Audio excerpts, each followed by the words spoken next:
So maybe you've seen a lot of videos explaining how to breed fish for profit, but how do you take fish breeding from being a side hustle to your full-time job? Stay tuned as I interview Greg Sage of Select Aquatics about his journey to becoming the premier source of rare live bearers in the United States. Hi, this is A Gamer's Wife, here with practical fish care tips to help busy aquarists spend more time enjoying their aquariums. And today I have with me here Greg Sage, owner of Select Aquatics, a fish breeding business located just north of Denver, Colorado that is literally run out of his basement. So, Greg, thank you so much for being here with me. Why don't you start off by talking about how did you get into the fish hobby? I was a strange introverted kid in 7th, 8th grade. And so I had a couple aquariums in my bedroom, man, and I bred guppies, sold them at fish stores, and I had this own little life going on aside from having to deal with the kids at school. So my parents just thought I was odd and left me alone, and it was a great thing. So I bought 3 aquariums when I was in 7th grade for $15, a 5, a 10, and a 15, and that's kind of where it started. Did you ever take a break from fish keeping, or? You know, there's been times because I was also a touring musician, and I made a living for most of my life as a performer. I'm a trumpet player, and so I moved. I sat down and figured out one time I moved almost 40 times between high school and roughly 10 years later, because I was living in apartments, living all over the country, that sort of thing. Oh my goodness. So there was periods there where I didn't set up a tank, where I was moving to places where I was only somewhere for 6 months or something. Okay. But as a rule, whenever I've been anywhere for more than about 2 years, I've had something going. And about the mid-90s was where I really set up a fish room, where I had more than 10 tanks. Okay, so you said basically your primary career has been as a trumpet player then. Right, as a trumpet player and also as a teacher. And I was a band director for about 15 years. Oh, that's awesome. Yeah, 412. And I also taught students for about 30 years. Okay. And I toured for 6 years with a merengue band up and down the East Coast, which was a blast. And I also toured for 6 years with Dutch Falcone and his Twisted Orchestra. Oh my goodness. And I did a number of shows for PBS. At what point, you had this career in music, teaching, traveling all over. When did you decide to do the fish business full time? I was at a couple of schools where I was teaching. I was a band director, like I said, for about 15 years. And I just was at schools where they were cutting back on their arts. And so I decided if I was going to really make a difference, I would have to be a principal myself and then support the arts and hire teachers. So I did. Became a principal, got a second master's. Wow. And I would always make it to the end interview, and it's like, oh my goodness, you toured with, you did all these things? But then you're more than we need. All we're looking for is a 45-minute break for the kids. We don't want a band program. We don't want somebody who knows, So I didn't get hired as a band director or as a principal. And in the principal world, I did really well with that. But they said, we don't consider arts to be, at least in Colorado, and to be an academic thing. So they hired coaches that were the history and English people. Oh my goodness. Oh, I know. And so anyway, I left education. So I miss the kids, and for any of the kids out there that happen to see this, yes, Mr. Sage is still around. Aww. But it's become a different place than it used to be. So. Okay, Yeah. so that's kind of where the heart for teaching comes from. Okay, Yeah. that's pretty cool. Okay, so you move into the fish business. Let's talk about the early days of starting your business. Sure. What are some of the main challenges that you face that our audience should be aware of before they try to breed fish for a living? Tell us about that journey. My philosophy, my take on this has always been to have my audience and my demand meet my investment. So, for instance, a lot of people say, gee, how many fish can I do out of my basement? Well, if I had this many tanks, I can crack this much, I can do this much. Okay, that means I can bring in this much money, so I can afford to take a loan out for this amount of money. And then they take out a huge loan and they put it down there, and then they're like, where do I find my audience? Where do I find all those people that I know are out there? So what I've done is I've always had tanks, and so at one point, when it came to the point where doing this, I had just finished work. I'd gotten out of education. I was a metals broker of all things for about 6 months. That was a hoot. So I did that for about 6 months, and then my wife was saying, well, you go to all these shows, and I always was taking fish and selling them at the conventions and paying my own way. It's like, how could you ramp that up? And at that time I had about 60 tanks. So I wasn't going to put any money into it until I saw what I could get out. So I picked a couple of species and just started putting them up on Aquabid, and selling a lot on Aquabid. And then constantly keep my ears and eyes open for other species that I didn't see anywhere else that I thought people would want, and then possibly finding hardwood products that went with the species that I was carrying. Okay. And then I happened to have the what became the green dragons fall into my lap. Yeah. And I've been doing them now for about 8 years. So let me try to Sure. summarize what I heard you say then. So if you're starting off in this business, some key things to remember are start off small, start off with what you have, and try to make a profit off of the smaller equipment investment. Listen to what people want to buy. Yeah. Listen to what people are looking for. I mean, I have a few fish down there that I shouldn't have down there because I never sell any, but I just have great faith in them. Okay. And that's not a wise thing for someone who's just starting out to do. That's true. I can do that only because I can afford to have a little bit of extra tank space for special things. I also heard that you pick fish that people want, but that's kind of slightly different. Like it's not widely available necessarily. That's one. Well, of your... the term I use is when because I used to go to conventions and the low hanging fruit. People go to a convention, they want to buy the Montezumas. They want to buy the really bright doodroid, not the crappy doodroid. They want the really red, white, and blue type doodroid. And so I always get the best populations I can, and right now I'm actually having to cut back a little bit because I'm getting older and I just have too many things. There are some things that it's like I have a huge demand for, so I've expended their tanks, but I've kept everything else. So now I've got like 30 species down there, and I've got maybe 15 tanks of some things. Like Montezumas, I have almost 15 tanks. I've got 22 tanks of PLECOS. Because that's what people want. Right, because that's what people want. Right. So I have to start cutting a few things and not being real vocal about what they're going to be. But but if you haven't bought one, then and see it gone, that's why. Right. Okay. So invest in the fish that people want.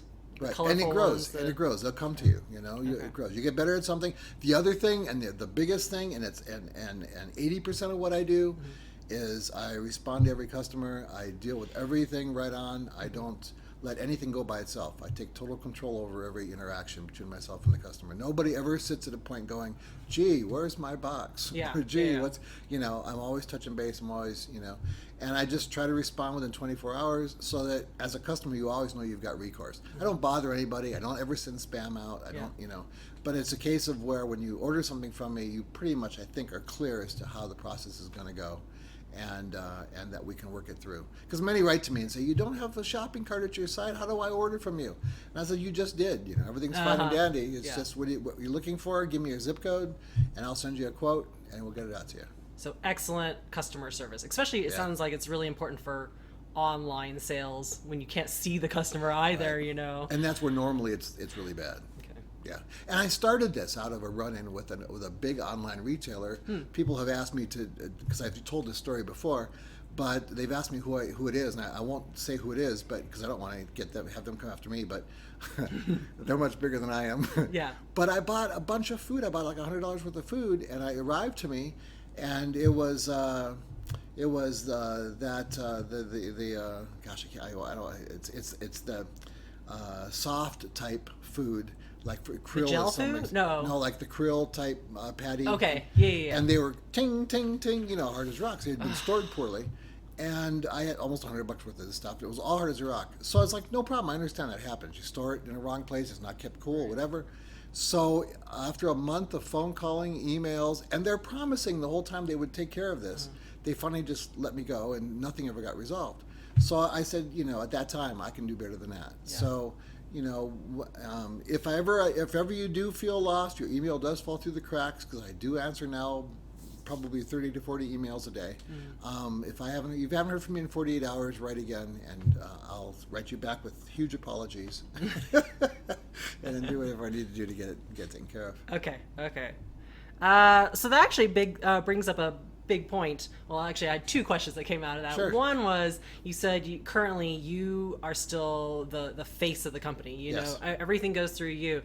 Do you have any help? Do you have any partners, employees? And what do you do if you want to go on vacation? No, I'm now entering in October. Enters my 10th year. I've probably had, I think now, about 6 people that have come through here that are people that I use for vacations, that sort of thing. Okay. Currently, I have somebody in Longmont that covers for me when I'm on vacation. I have 2 other people who haven't done anything for me in a long time, but they can come in, they know the room. And I have one gentleman that comes in on Saturdays, and he's a great guy. He's a hard worker, and he's in one of my videos, actually. Cruz, hey Cruz. So Cruz, I'll have to find it, which video Cruz, it is. You'll have to watch this, Cruz. It's in the fish room, original fish room tour video. Okay. And so anyway, he comes in on Saturdays and it just changes box filters and does work I have to have done around the fish room. And without something like that, I would love to have somebody come by more frequently, but I just don't bring in enough income to pay anybody else. I can barely pay myself. Actually, I don't pay myself. And so I do enjoy having some people come in, but I'm always looking for somebody. Okay. Yeah. All right. Definitely. If you live in the northern Denver, That's right. Colorado Area area, you know who to email. That's right. Okay. The second question that kind of came up, you talked about big pet stores, fish stores. There is a lot of competition in terms of the fish farms in Florida, Sure. in Asia, that are breeding massive amounts of fish. So what is your differentiator? How did you find those pockets of fish and products that make you special? That's a really good question. A lot of thought went into that. I have friends who breed cichlids, and they sell cichlids online. Yeah. And so when there are a zillion people that breed cichlids, and when you breed cichlids, there are a number that come in and out of the hobby, and they're very popular for a period of time. And you can build them up, have a basement full of this particular species. They lose their popularity, and all of a sudden you've got to switch. Yeah. With live bears, you've got about 100 species. That's it. There's really no more. There's some like master breeder status type things. They can get to 150 species sometimes, but generally that's all there is. There'll never be another XIPHOPHORUS MONTEZUMAE, and they'll never come and go. So what I did was I stuck with, and killifish are like cichlids. Rainbows can be somewhat like the cichlids, where you have trends and species come and go. But live bears, you always can be stock and stick with certain species, and they're never going to get old. They're never going to get tired. They're never, they are what they are. So that's why I chose to stick with live bears. I stayed away from guppies. I did have guppies my first couple of years, Right. but only because there's a zillion people out there that are breeding guppies, and they devote their rooms to them, and that wasn't something I was in a position to do. So that's how I chose live bears and why I chose the species I do. Okay. So that they can always, and most of the species have been here for at least 10 years. Some have been here for much longer. And so that way I have a line that's well established, yada, yada. Yeah. So that's how I chose which species and which ones to work with. Wow, so strategic. I didn't even think about that. Some groups of fishes, they're very cyclical, or Right. they just shift with the winds, and Right. then you've been line breeding this thing for a few generations, and now nobody wants them. Like, what do you do? So. And then I have situations where there are some fish out there that I've always wondered why in the world did no one ever selectively breed this fish for this particular trait. Yeah. I'm dealing right now with the SYNODONTIS LUCIPINNIS. Right, because you don't just breed, I know the internet title says you're the king of rare live bears, but you Right. don't just breed live bears. Right, no, and the Odessa barbs as well. And neither one of the Odessa barbs are not a line that's available in pet stores, so I'm the only one that has that. And with the LUCIPINNIS, I went ahead and figured out how to breed them and posted it on the web, on the internet. Very good videos, by the way, so definitely check them out. Yeah, it was 6 years of work to figure out how to breed these guys. And so because of their long generation time of over 2 years, I knew that selectively breeding them wasn't an option. And that's probably one of the reasons why they hadn't been done before. But I wondered whether you could breed them up in such huge numbers that eventually you'll get the morphs that you're looking for in the numbers. So I did find that they'll throw occasional high white individuals with really great contrast between the black dots and the white background. So what I've been doing now is breeding them up by the thousands. I've now got about maybe 100 that are really high white and really nice. Cool. And my first ones are just coming into being in the rotation for breeding. Wow. And the first 2 males that I used for this were in the video that I just did on breeding the SYNODONTIS LUCIPINNIS. Okay. So it's not Select Aquatics Presents. It just says breeding LUCIPINNIS. Okay. And so now those young are now about 2 months past when that video was made, and I was just looking at them today, and they literally go into their adult coloration within a week. Wow. It's like they're really dark and they're kind of mottled color. Then all of a sudden you look in there and they're stock brat. And so that just happened in the last couple of days. That's so I noticed it awesome. this morning. I was looking at them and I said, oh, so there's going to be a lot of real nice height white ones in that group. Okay. So, yeah. Okay, so the keys I'm hearing, well, at least the kind of fish that were important to you was something that's stable, kind of demand, not necessarily as trendy, and also species that some of them are kind of difficult to breed and nobody's really figured out how to do them. Right. Hence, you have an entry into the market that way as well. Well, and I end up with fish that nobody else has. So you were asking about what is it that distinguishes me, and so I'll end up with this high white lucipinnis. I'm working on a new type of green dragon. I can tell you what it is because it's not only many people. I've said it before what it is. Because I know that I've been working at it for 8 years, and if anybody else hears this and thinks, "Oh, great, I'm going to develop this," good luck to you. But it's going to be an all refrigerator white green dragon with the best, most explosive That's right. finish. You were still coming up with the name. Yeah, of snow what you dragons. want. Oh. Yeah, they're snow dragons. So I have my first 3 breeding groups of them downstairs, and I've got some young coming up. But the problem is right now they're not very hardy at all, and I don't have 100% success at their getting through sexual maturation, and I'm still losing 90% of them. So it's going to be a couple of years, and so I'm just now raising up young from the first pairings, and I don't even know yet whether those young are going to be fertile. So you like the challenge. Some of these species you're picking take many months or years to be breedable, basically. Well, it's funny because people say, the gold alvarez, I really want them. Well, I used to have I had over a dozen tanks of them, and I was doing really great with them. But I couldn't sell them. I was going to the convention, but they were too strange and too new. Well, they're really gorgeous fish, and they're one of my favorite fish. So then I let them dwindle down to where I had maybe 10 pairs left, and then they got put on the video with Corey's video. Trendy.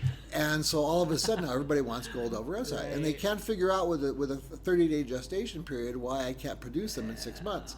So I am still working on them, but it's it's going to be a while. I haven't given up on them. Yeah. Okay, so you briefly mentioned this a little bit, but when you were starting your business, you started small. You had a certain group of fish, and then you started adding dry goods in. How did you choose what dry goods to sell? And then clearly, the levamisole is a really heavy-duty live bearer thing because live bearer disease came into the hobby around 1998, 99.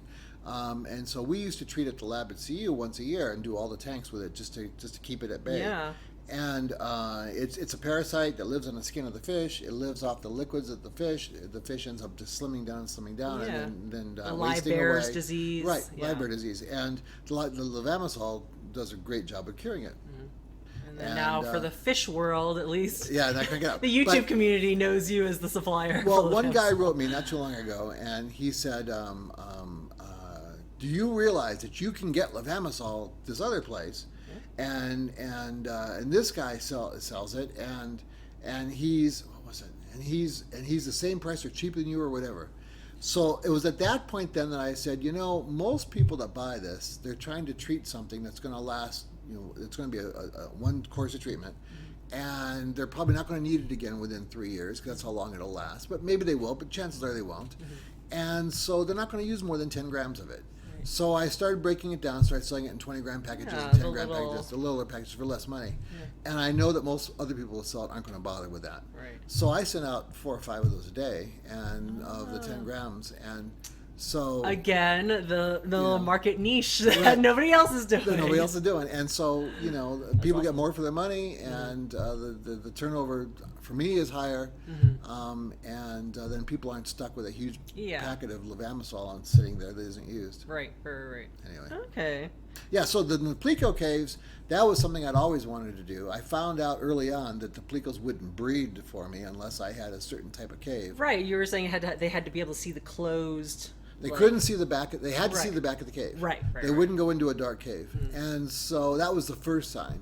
Then the color that they went toward. They didn't want it to be too dark, because again they're fearful, but it wasn't to be too light either. Because if it was bright white, like on a PVC or like on just plain ceramic, they wouldn't go into it because it's just like So they wanted it, so it had to be a certain darkness. Okay. So we experimented with different types of shades of clays and different types. So I went into that with the PLECO cave. video. And so now I've got a place that does a great job. We've got to the point where we make molds now, and we're cranking those out. Awesome. Then the fertilizer was discovered by mistake. What was it called again? Rapid Grow Aquarium Plant Fertilizer. But that was just from walking around aimlessly in a hydroponics store, and I was looking at this wall of all the fertilizers, and hey, can you use any of these in an aquarium? So I kind of gave him an idea of what I thought I would want to use for my fish room, because I was tired of paying $40 or $60 sometimes for 5 pounds of a fertilizer that would last me 6 months or a year. And so I said, there's got to be a better way to do this. So I said, okay, here's the format I'm looking for. I wasn't looking for a liquid. I was looking for a dry foam, that sort of thing. So they gave me 3 or 4 options, and I came, then I came to a choice of one of them, and I said, okay, what isn't perfect for an aquarium? What do I need to add to this? And so at first we were adding a little bit of iron to it, but eventually it got to the point now where I don't add anything to it. And Corey was like, when Corey and I first were talking about this, he's like, you can't sell that. He goes, no one's ever going to buy it twice, That's true. That's not much of a business. But no, people have bought it from me more than twice. Okay. So, Okay. All right. Well, speaking of Corey from Aquarium Co-op, so he has said online several times in his videos that his retail store does not sell fish online. He sells dry goods and plants and that kind of thing, but no fish, because it's just a lot of time to put into customer support. You ship fish, they die, you got to replace it. There's just a lot of areas where you can lose money. So are you willing to share your secret for how to make online fish sales profitable? If you haven't seen how I ship, first off, I've been learning from customers that the way I put a box together seems to be very different than the way anybody else does it. Okay, I will link that video in the description for sure. Yeah, the Select Aquatics presents the shipping. I don't know why it's that different. To me, it just is common sense. It's the way it should be done. But I also found out that from a customer, which I also go into that same video, the PayPal had changed their policy, and it made it impossible for me to continue to ship priority. So I only ship overnight. Okay. And then from here, UPS is 2 to 3 times the cost of USPS, the Postal Service. Okay. And FedEx won't ship live fish. Okay. So I'm pretty much limited, as to what I can use. So I just use express mail, and then I only ship when it's not when the temperatures are between 35 and 90. So So everything I'm hearing here is you are maximizing the percentage of fish that make it alive, basically, by the shipping methods, the overnight shipping only, the only shipping certain temperatures, times of the year. Oh yeah, absolutely. Okay. And if I had more time, I would look into finding out how some of the bigger places, like livefish.net or whatever the place is. The Wet Spot, I think they do a lot on. Right, Wet Spot. Yeah. How they go about doing it. But for myself, I found that you pretty much have to make your own rolls, and it's just like, so if I get customers writing me now with orders, which happens, and I check their temperatures when they send me their zip code. That's why I need your zip code, by the way, not just to figure out shipping, but to look at your temperatures. And if it says that you're at 94, 95, 97, 100, 105, 107, then what I do is every weekend I write you down on my shipping board, and I write your zip code down, and I check every Saturday. I try to get it done. Sometimes I'll do it on Friday. I try to make sure I get it done by Saturday. Sometimes I'm really busy. It'll take till Sunday. But then I'll look up everybody's zip code and everybody's temperature, look at my own temperatures, and then if I can ship one day that next week, then I go ahead and email you and say, okay, we can ship on Wednesday. Does that work for you? That is commitment, people. He is looking up your zip code to make sure your fish are going to make it there alive. That's awesome. I do that every weekend, and I have about 20 people right now on that list. Nice. Okay. Very cool. Let me see. This is a question kind of going back to the early days of starting your business, but at what point, you're kind of selling breeding fish as a little side hustle thing, and then you decide to go full in. How long do you feel like it took to be profitable enough to support your household? That's a good question. I can't support my household yet. Right, because you're still doing the trumpeting. Right now, I'm making about what I made when I was just starting out as a teacher. Okay. If that. I'd like to think I'm doing as well as anyone else doing this. But, right off the top, a good third to a half is shipping. so you know, and then you don't have you have many months of the year you don't ship at all. That's true. And the overhead's really high. So, you know, there's all kinds of things that add up to make it a little bit more difficult money wise. For myself, because I wasn't working on trying to get out from under a large debt, that made life really, really nice. Okay. And then it took me about, let's see, it was about 3 years before I was able to put aside enough money to start really helping with infrastructure, buying a generator, reviewing the whole electrical system, that sort of business. So I was always putting money back into the business. Yeah. But in the last couple of years now, I've built up enough of a nest egg so that if something happens, or if, you know, I can afford to take a day off if I have to. Right. Years like this where you have a super cold winter and a very hot summer. Right. I don't freak because I can't get orders out. Right. Because that's the thing, you know, no matter what good work you're doing, no matter what good breeding you're doing, whatever's happening, if you're not getting boxes out the door, you're not making any money. And for me, this is as much a pleasurable thing. If it's, you know, once it stops becoming fun, I don't plan on continuing to do it. It's not something I would do if I was wise and trying to meet a payroll or trying to really make real money. Right. I mean, I contribute, you know, a fair amount to the house each month and pay my bills, and I've been operating in the black since the start. But from the start, I started off very, very small. Yeah, I like that. Yeah. So cautious and not yes. going all in. Corey and I have talked about this a lot. He Yeah. says most people go into the fish business that want to set up a store, they're $50,000 in debt from the get go. It's like, yeah, could you imagine? You know, my goodness. so yeah. Okay. So the last question I have for the business logistics section of our interview is marketing and sales. How do you market your business, and where do you get most of your new customers, new sales from? I have a lot of things that have shown up in other magazines. I've published with Occurrence, the NANFA journal. Oh, cool. I've published, you know, my things come out and ALA, of course, journals, various things. Other clubs have published some of my essays, and I think that gets my name out to the audience that I'm looking for. The next biggest thing is probably the YouTube stuff, and that has just been driving my existence since last September. In a good way, or do you feel overwhelmed at this point? Oh, I've been overwhelmed since this moment it started. But the whole point is I had a body of work in my head when I started, and it is coming to fruition. It is coming together.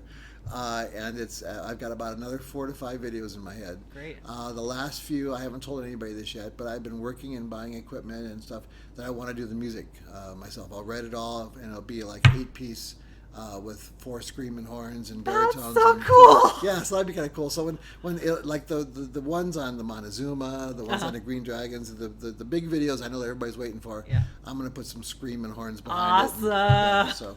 Like John Williams soundtrack. Yeah, right. Well, brass. but I'll be playing all the instruments, and I'll be doing all the writing and recording. That is so cool. So I'm working on that. So anyway, once those get done, then once that's finished, and the website thing of the body of work at the website is on video, then what I'll do is the YouTube videos will be used to say, okay, these are in good numbers. If you want to buy them, this is a great time to buy them.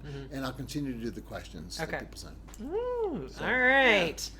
So a lot of good information on the logistics of running a fish breeding business. We're going to wrap up our interview with a few fun kind of personal questions.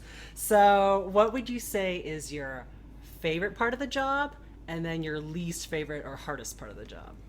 Wow. So many of the things you dread until you start doing them, and then you get good at it, and you think, okay, this isn't so bad, you know?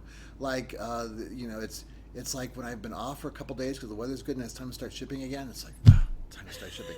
But then when you start going and you get into the rhythm, and okay, hey, I can crank out, I can do 3, I could have done 2 more boxes today, you know? My favorite part of the job is probably the emails in the morning, because everyone's totally different.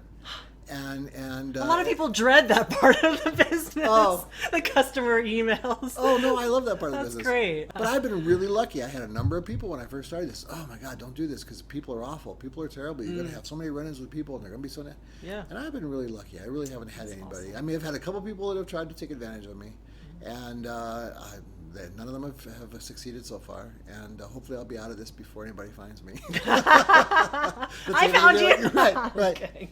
What do you think is the most memorable success you've had in your fish breeding career so far?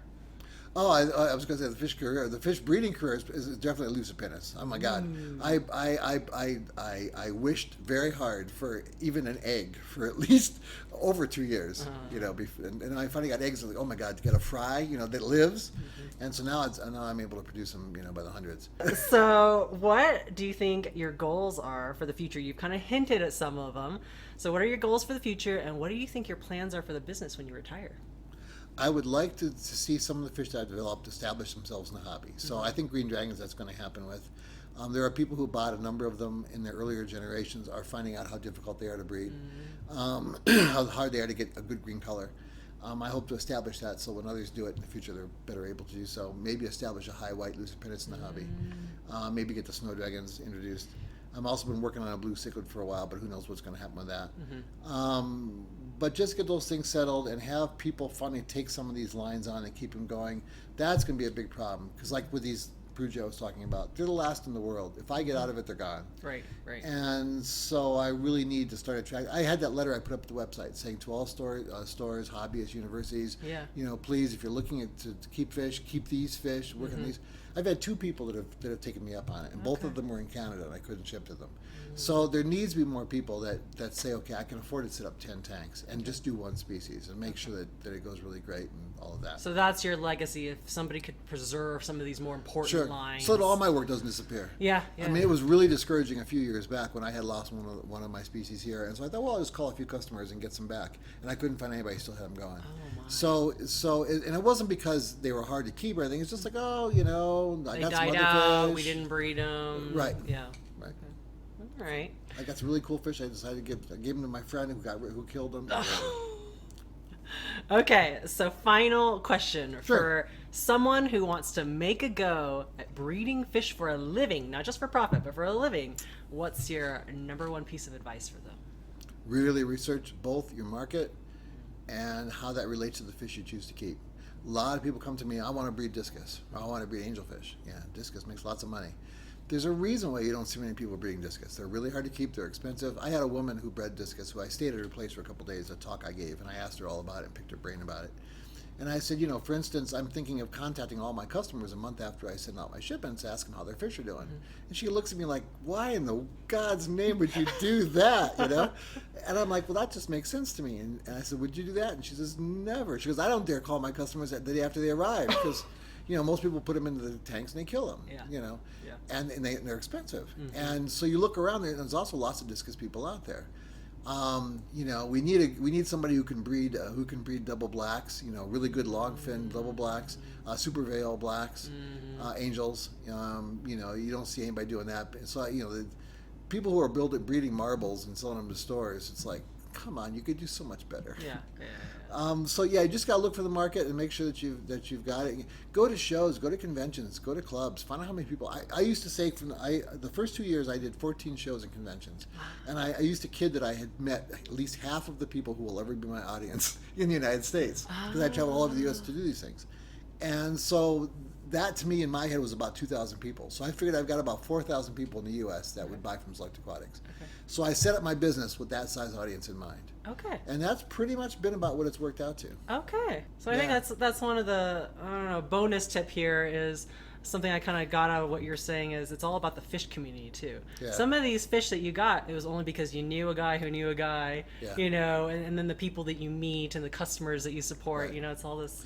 Aww. Yeah. See, that's what happens when you have a hobbyist who's also a businessman. At your heart, at your core, you're still a fish lover, and you want to help other people succeed. So. And I make enough money to be happy, so I don't need to get every penny. My goodness, I don't need to.